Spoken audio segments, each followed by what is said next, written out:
Picking out my straw to match today is the most exciting thing I've done, so. My name is Sarah Lizneski. I am 21 years old, and I was supposed to be spending this semester studying abroad in Paris, France. I'm sitting in my bedroom in the United States right now, so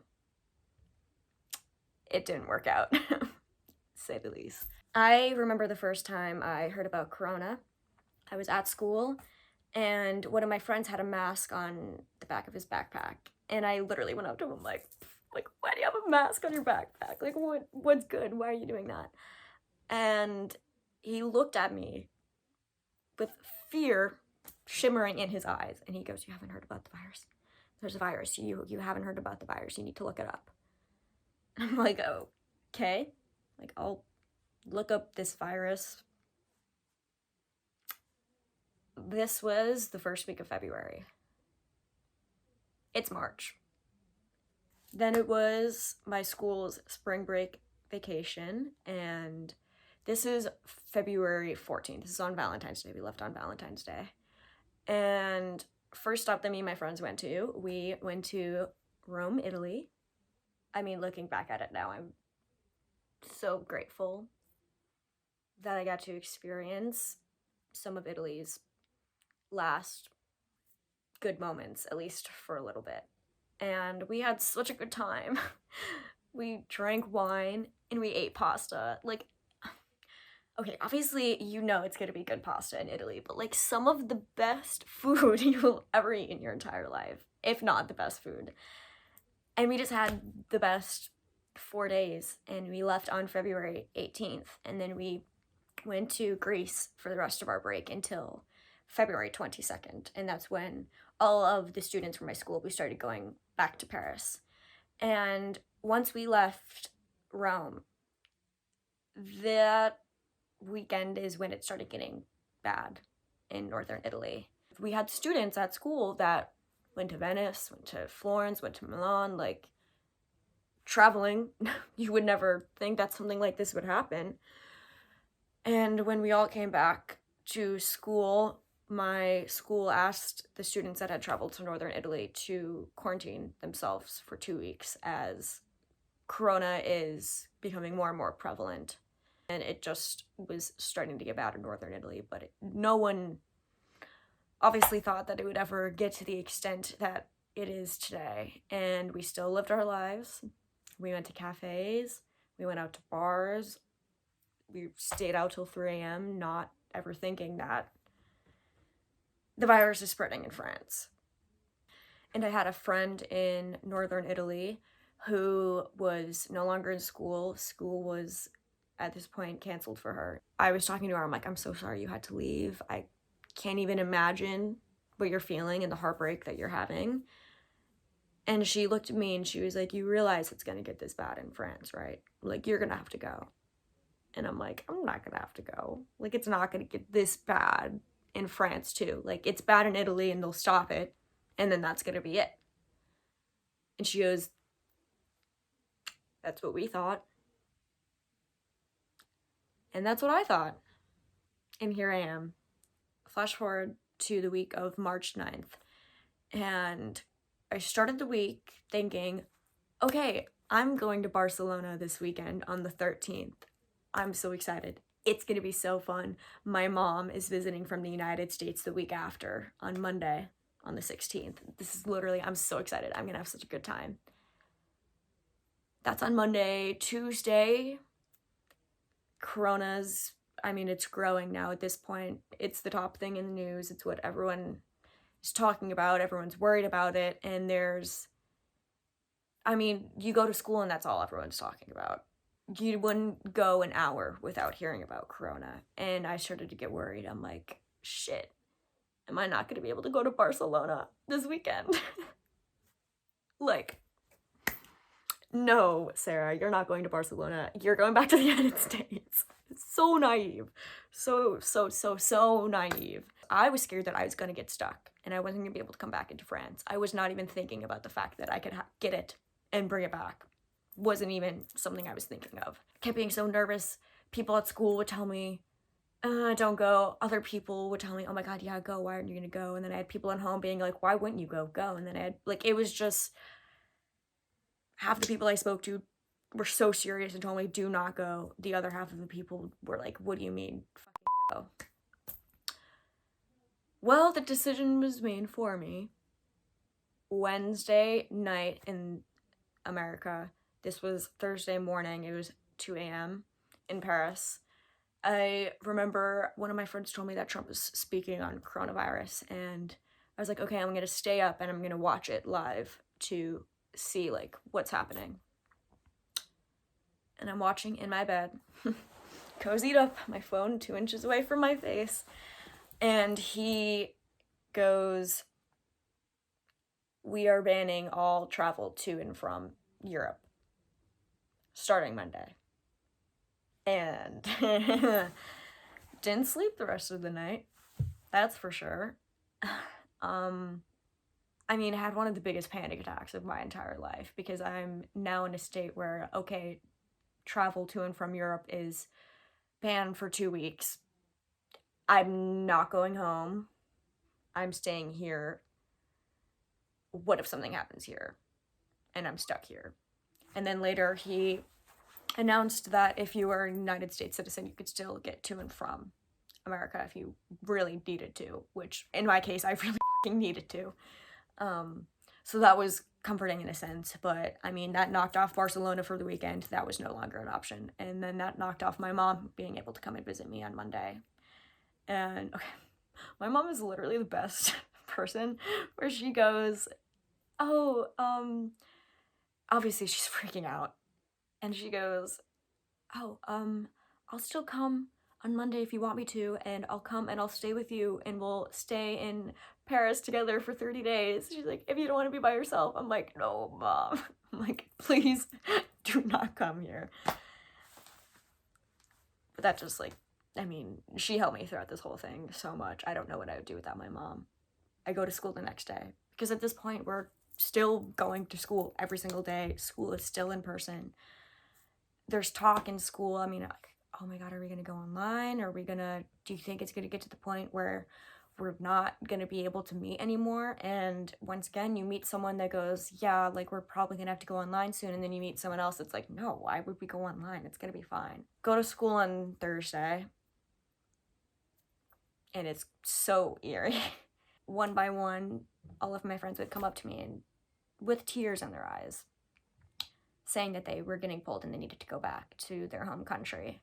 I was not in a study abroad program. I was a direct exchange student, so I was studying away, and I had no study abroad program to pull me. So then I was put in a very difficult position of, school is still happening in real life. Like, it's still, we're meeting in person. Am I gonna stay in Paris, and am I gonna keep going to school? Or am I going to go back to the United States, and am I going to take my classes online and finish the semester that way? And then I'm thinking, what if I make too rash of a decision and everything's going to be fine in a month, and then I'm going to be home in the United States upset? Spoiler, that was not what happened. And then on the other hand, I'm thinking, what if I make the wrong decision and stay here and I'm stuck for God knows. The French President Macron, talked on Thursday night, and he announced that all schools in France were to close Monday morning.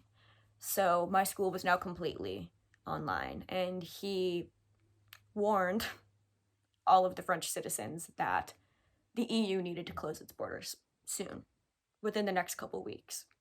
Once again, I went back to my Italian friends telling me, you don't think it's gonna get bad, it's gonna get bad, you're gonna have to go home. And at this point, I knew it was over. It was heartbreaking. Thursday into Friday, literally, it was the most. I was going through a breakup. I had to break up with my dream of studying abroad. I booked a flight Wednesday.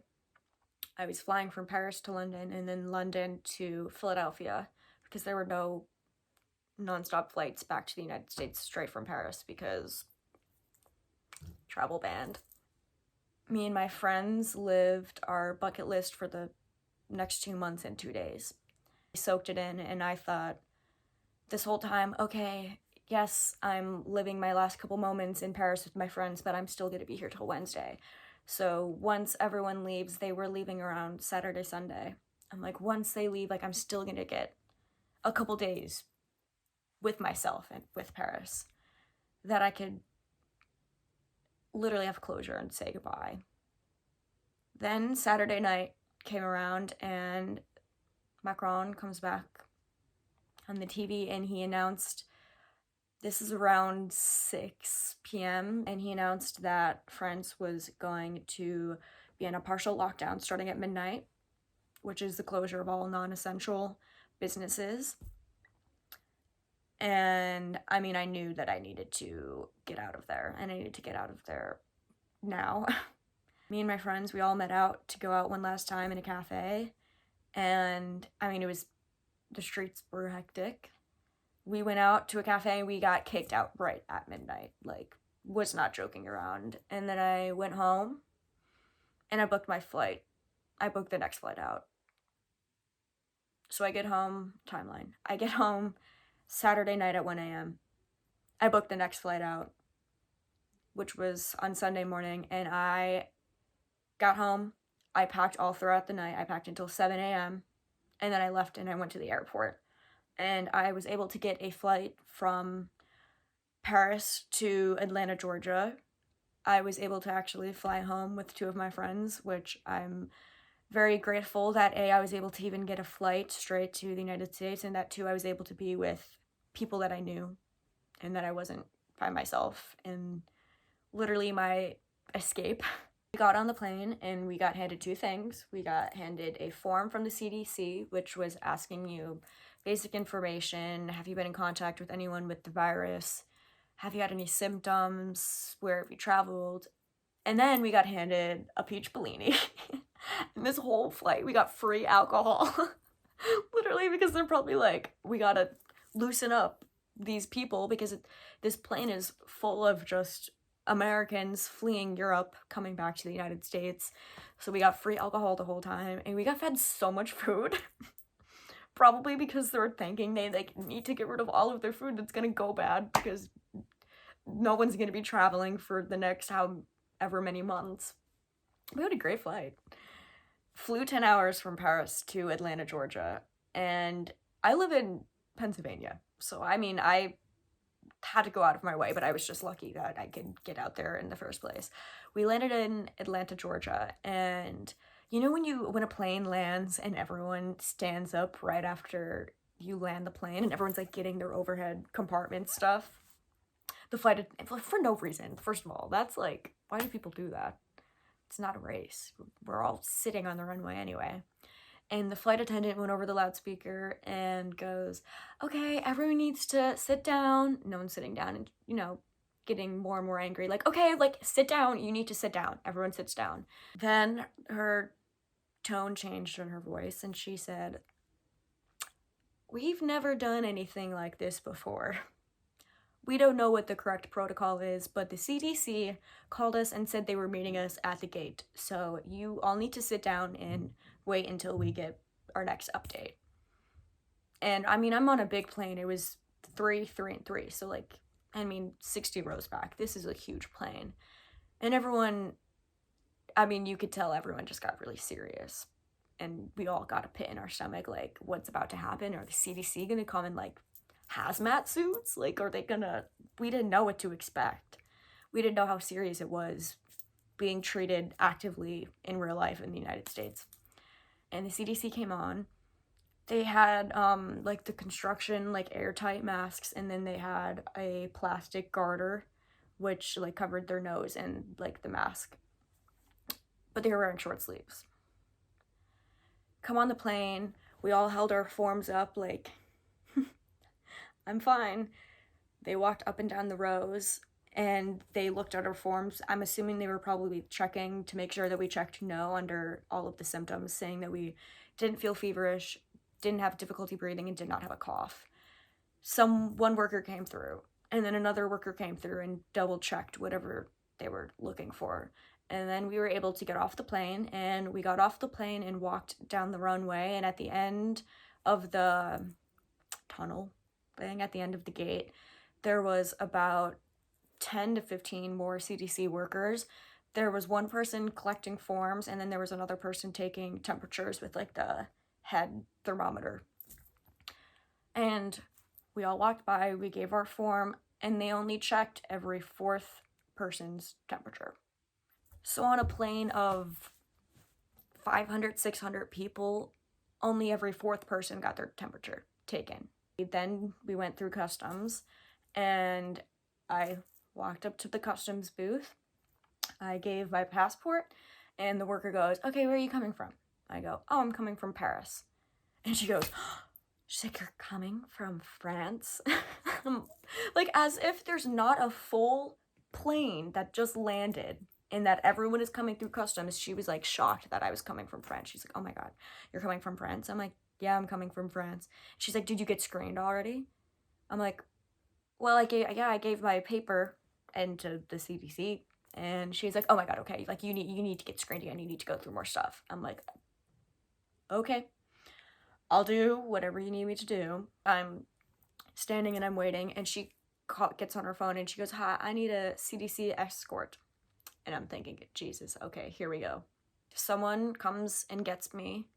They walk me over to this different section, and they take my passport wearing rubber gloves, and they put my passport into a Ziploc bag. They go, "Okay, you need to fill out this form."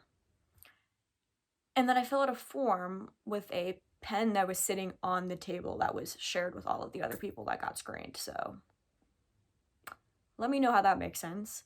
I fill out a form, which was the same information that I filled out already, literally just in a different order. And then I had to wait. And then I got a different escort, and they escorted me somewhere else, and then I had to wait. And then someone else escorted me, and then I got put into this other section where they were checking temperatures and having you fill out another form. I'm the next person in line. I go. They asked me where I'm coming from. I said, "Oh, I'm coming from Paris." They looked, and they're like, "You were already screened." I'm like, "Yeah, I've done all of this." And they're like, "Why are you here?" I'm like, literally just following what all of you are telling me to do. I don't really know, but they're like, "Okay, well, can you fill out this form anyway and let us just take your temperature?" And they handed me the form, and I said, "I filled out this form twice already." And they go, "Okay, like, I don't know." They're like, "Can you please just fill it out again?" I'm like, "Of course, I'll fill it out." Fill out the form. They check my temperature, 98.6 on the dot. They're all kind of bickering to each other, being like, "Why did they send her here? Like, she shouldn't be here. Like, she's fine." Obviously, I can understand that this is not a normal situation and that there's going to be bumps along the road, but there was like a major lack of communication just in between the workers. Some workers took it very seriously, and other workers, frankly, took it as a joke.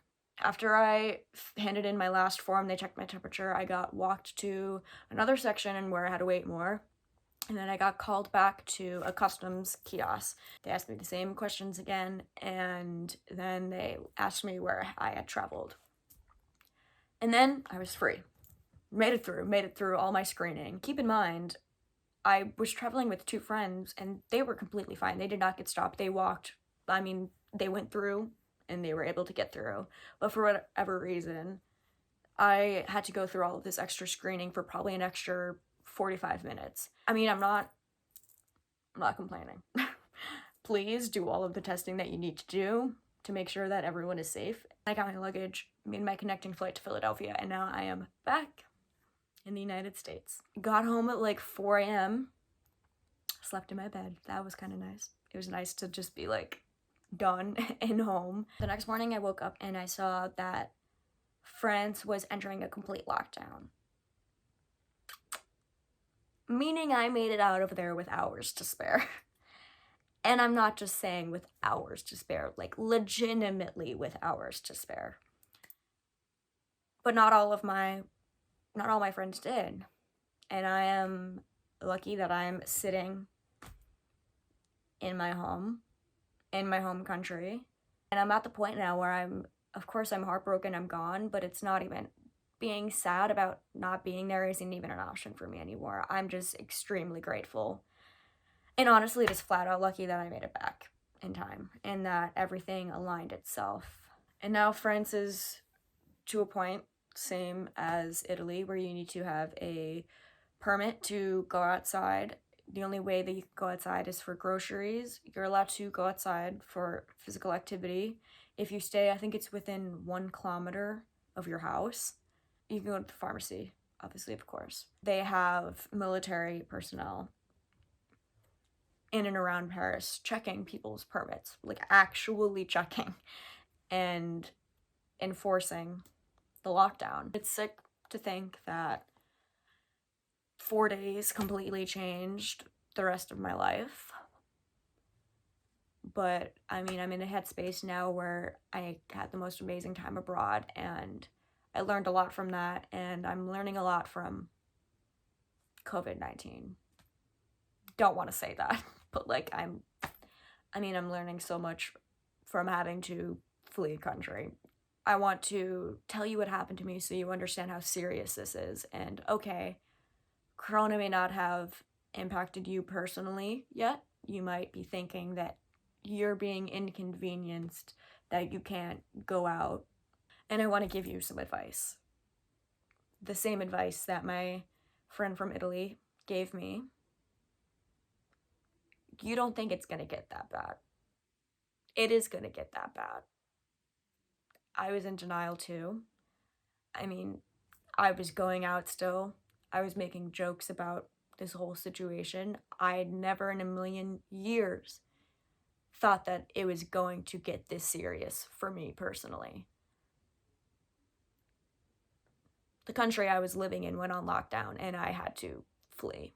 And now here I am. So please, please, please, please, please stay the home. No one wants to. Do you think I want to be home right now? I have not been home for 2 months. I miss my friends. I haven't seen my friends. I can't see the rest of my family. But I have to do it.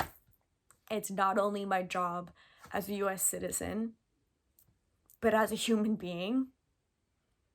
We need to all realize and become less selfish in the matter of what you do does not just affect you. It affects your neighbor, it affects your state, it affects your country, it affects the world. And we're at a point now where we all need to hit the pause button together. And we need to pause and let the curve flatten and let this die out, let things play out, but we all can't hit the pause button at different times. It's not going to work that way. We all just need to stop.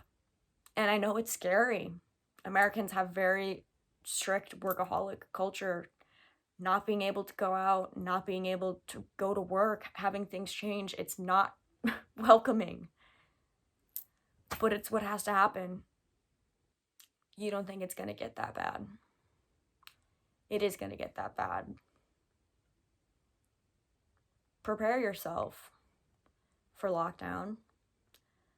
I'm going to be sharing what I'm doing every day in quarantine. It's very important that you still use your body, still use your mind, still are keeping in touch with your friends, with your family. So that being said, oh my god, it's literally dark out. I've been talking for so long. Stay healthy, stay inside. I'm gonna be putting a link in the description to a change.org petition. I was lucky enough to make it home. Not everyone is as lucky as me. Morocco, for example, they closed their borders, but they're handling the situation differently, and they're being very, very strict and not letting anyone leave. And there are Americans that are trapped there, and the only way they're getting out is if there's enough attention drawn that they're stuck there for the US government to come and save them. And I'm leaving a link below, and if you could sign that, that would be really, really helpful, because you think you're scared now. You're in your bed. Imagine being in a foreign country. So, my friends, stay the inside. Thanks for listening. The sunburst flower